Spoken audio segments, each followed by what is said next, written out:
Hi, I'm Ray Morgan. Welcome to Raising Veg.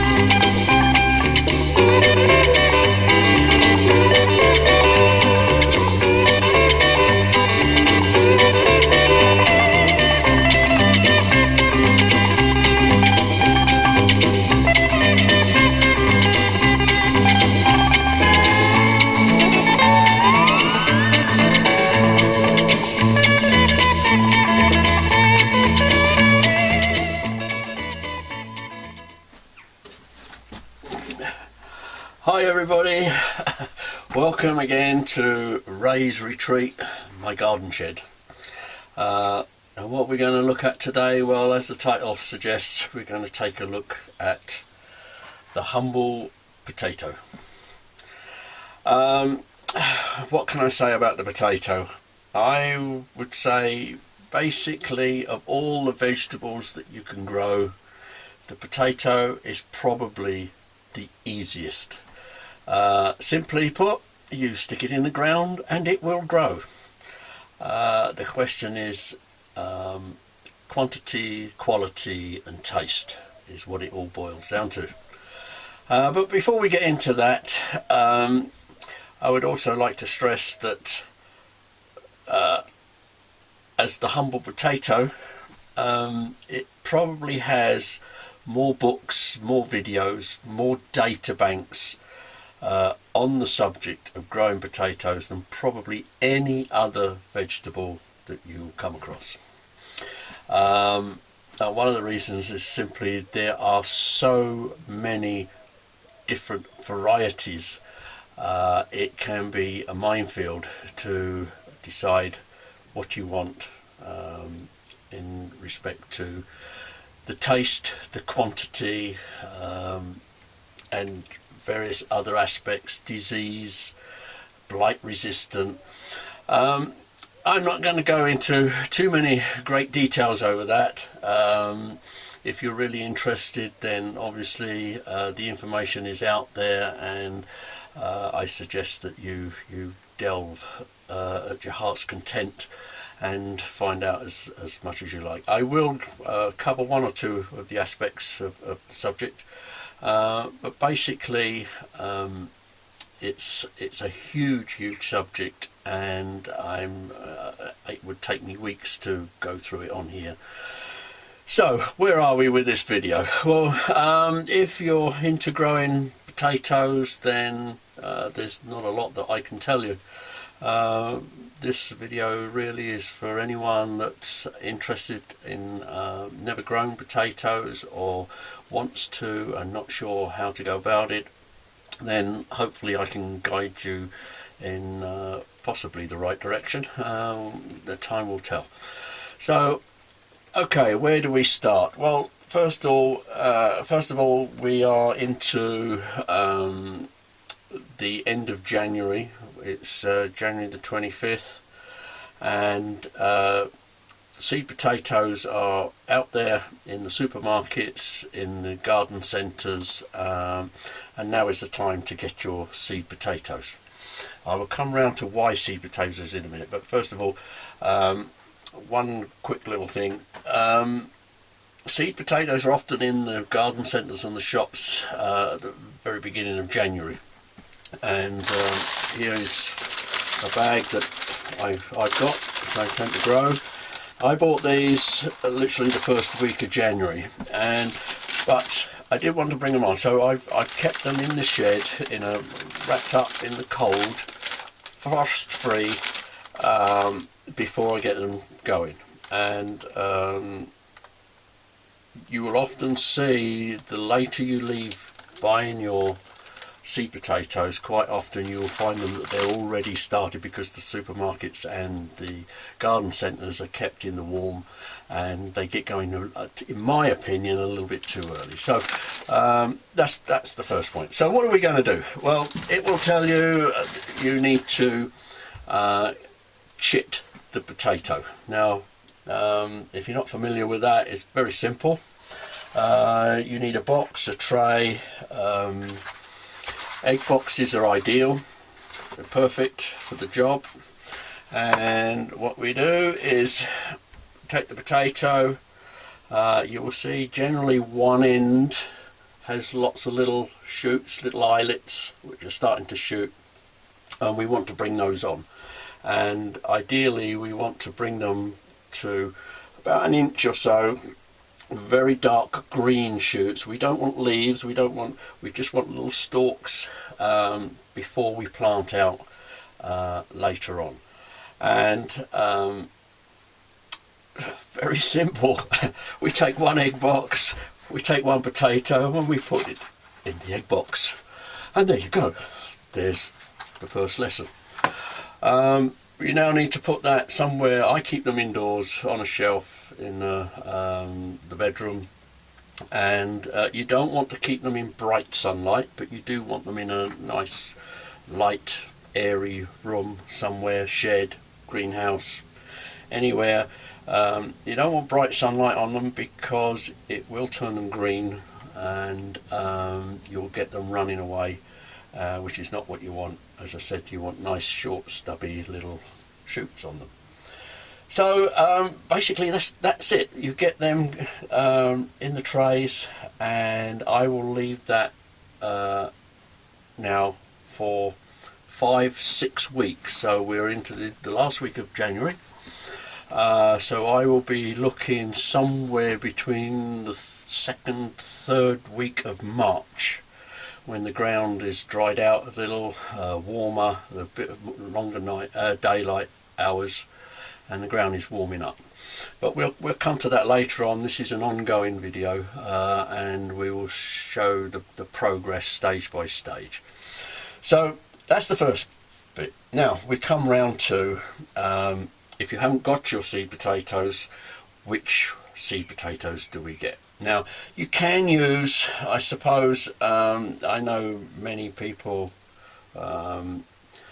use the potatoes that's at the bottom of the cupboard, that's got all those long white shoots. They've gone to seed, and they will produce potatoes. They won't produce a great number, but they will produce something.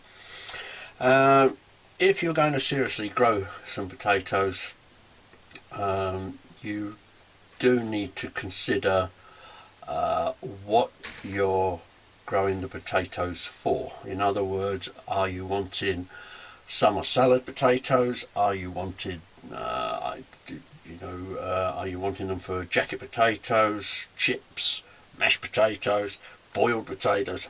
There are so many different varieties, as I said, and each variety does generally a specific job, or you can get an all-round spud. So like I said, it's a bit of a minefield. So where do we start? What variety do you want? Well, it's all down to taste, individual taste, and all I can suggest to you, if you haven't got your seed potatoes, consider this.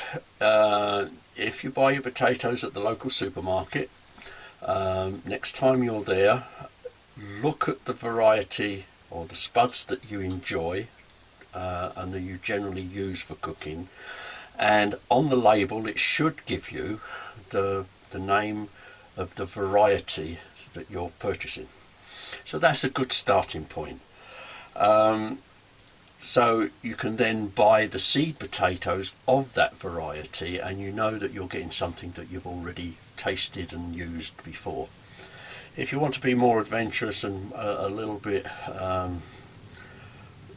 wider variety, then I will be putting up a web page on here that if you go to it, it is a potato database that will give you all the varieties listed, You can scroll through them. It will also tell you what they're resistant to as far as disease is concerned. There are other websites which, as I find, I will try and to put them on this video, that will tell you they're designed for, whether they're for boiling, whether they're for baking or chips or so on and so forth. But generally speaking, most of the supermarket ones are what they regard as all-rounders. Now, you will also come across things like first earlies, second earlies, main crop, and there's even some in between those. Your first earlies are basically your summer salad potatoes, new potatoes, something like Jersey Royals, Charlottes. I don't often grow first earlies. They don't produce, they're beautiful potatoes, but they don't crop a great deal. This bag here, which is a general all-purpose one, its variety is Cara. I've grown them before. I often chop and change the varieties each year, but Cara produces a good potato. It's got some reasonable flavour to it. It can also produce some largish spuds, which are great for jacket potatoes, or roasting jacket potatoes. So the best thing, if you're unsure, is, like I say, look at the ones that's in the supermarket that you usually buy and start from that. A lot of people will tell you, oh, you know, get King Edwards, get Charlottes, get this, that. It's entirely down to you. The only thing I will say is that you will see in the seed potatoes, and if you look in the catalogues, there are some hybrids now coming out which they claim to be blight free. Blight I will come on to later on in this video. It's not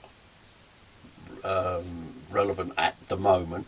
The only thing I will say is that the blight free usually starts their the title of the variety usually starts with Sarpo, so you will get Sarpo Maris, Sarpo Mir. I have grown them. They are blight resistant. They do produce a good yield, and some big potatoes generally. I've had a real good crop 2 years ago growing Sarpo Maris. The only thing I would say is they're pretty tasteless. I have not found any more that I've actually enjoyed. So it's up to you. Again, you need to maybe experiment, buy a few different varieties and see how you go with that.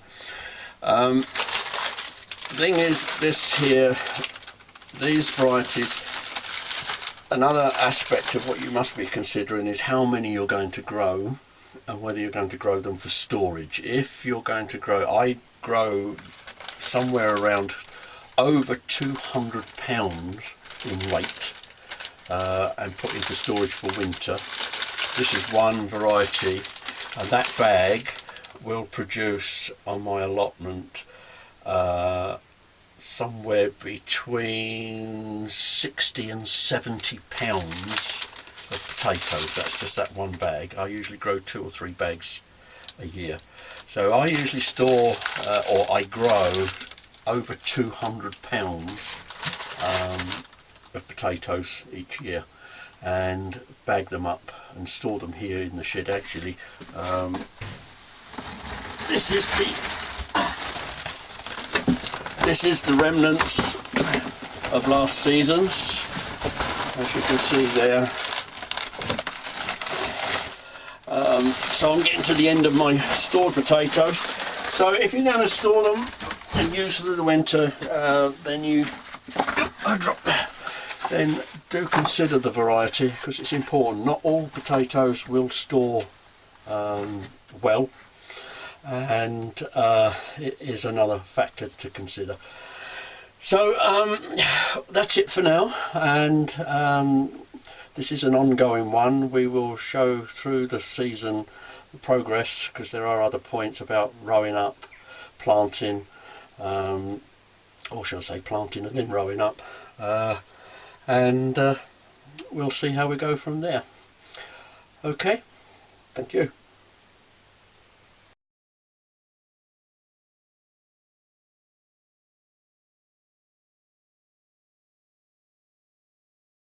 You're just in time.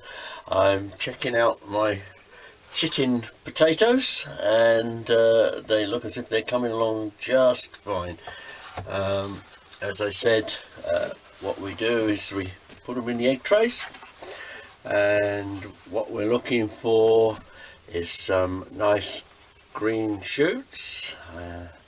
Hopefully you can see those. Now they're just about right. So these are now ready, and I think I shall start planting these as soon as I can, and we'll move down to the allotment and show how I plant them. People again have their own ways and their own methods. I do it my way. And you can either follow what I do or do your own thing, but it's time to move on. And as you can see, there's some beautiful growth on that potato, on all of the potatoes, and it's now time for planting. So let's go down to the allotment.